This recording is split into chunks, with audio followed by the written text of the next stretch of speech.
crap on a stick.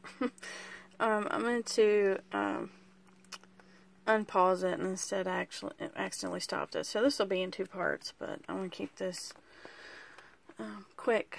But this one is a message or a memory from that past life. And this one kind of made me really sad for some reason, just looking at her. And so let's see what the book says. By the light of the crescent moon, a woman sits up in bed as if awakened by a bad dream. An owl peers forward as 9 swords float above her head. She crosses her arms across her chest as if to protect her heart. As evidenced by the swords, this woman is clearly troubled by some large problem, large enough to disturb her sleep. Which, a king, you could have had a lot of countries wanting to fight over your territory. And that would keep you up at night. Let's see, the owl, a symbol of wisdom, is nearby, apparently ready to share his knowledge and thereby impart some comfort to the woman. So you could also have had some type of mentor or some type of right-hand man to guide you, or a priest or a pastor or some type of religious figure. As she puzzles at the problem, perhaps she will see her way clear to wisdom and truth. For now, though, she is alone and closed off. In this time of trial, she would do well to reach out and get the comfort and wisdom she needs.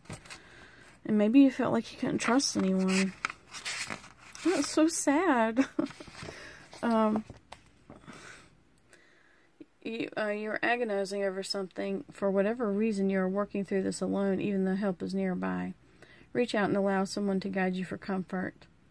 Be aware of isolation. You may feel like you're alone in your pride, or your pride may stop you from reaching out. You're not alone, and your pride may cost you more than you know.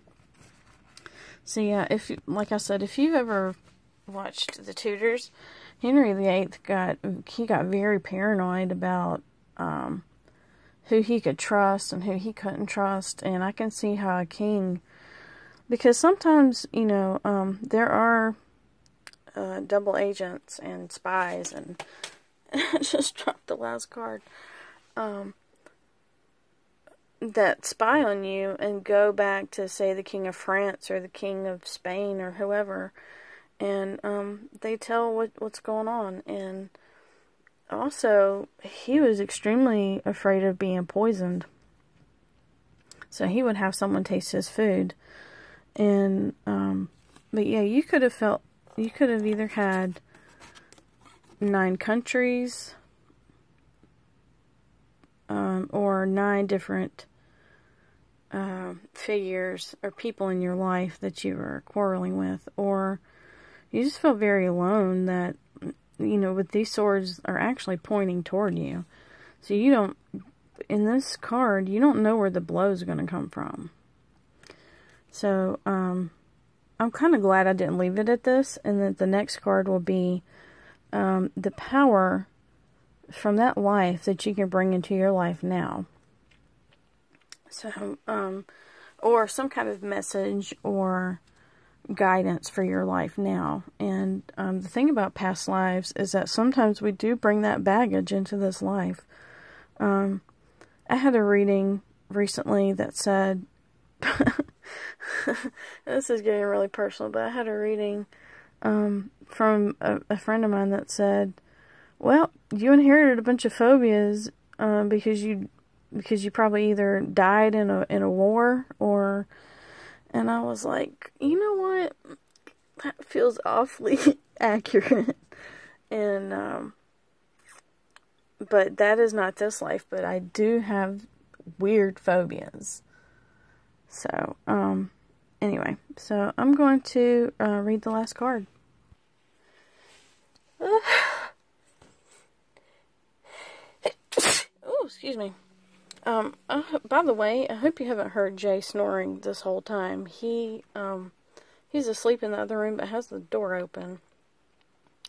So, I'm sorry if you've heard that.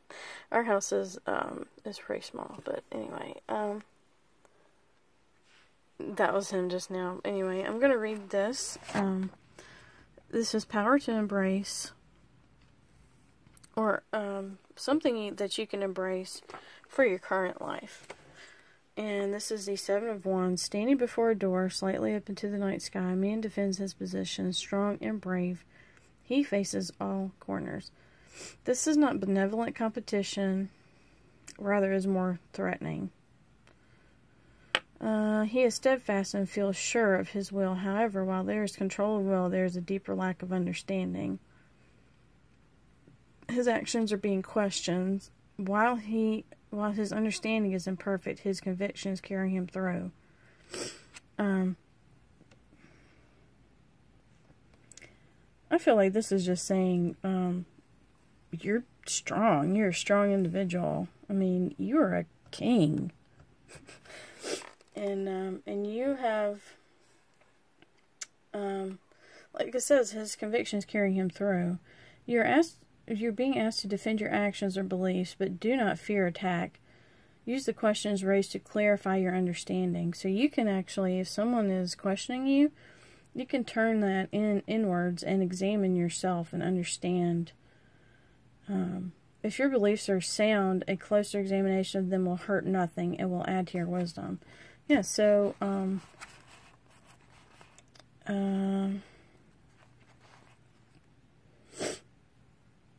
it says, if you find yourself, your stance is wrong, admit defeat and refine your beliefs so that they will stand up to examination. On the other hand, do not give up the fight out of fear. So this is pretty much saying don't back down, because you are fierce and you're strong.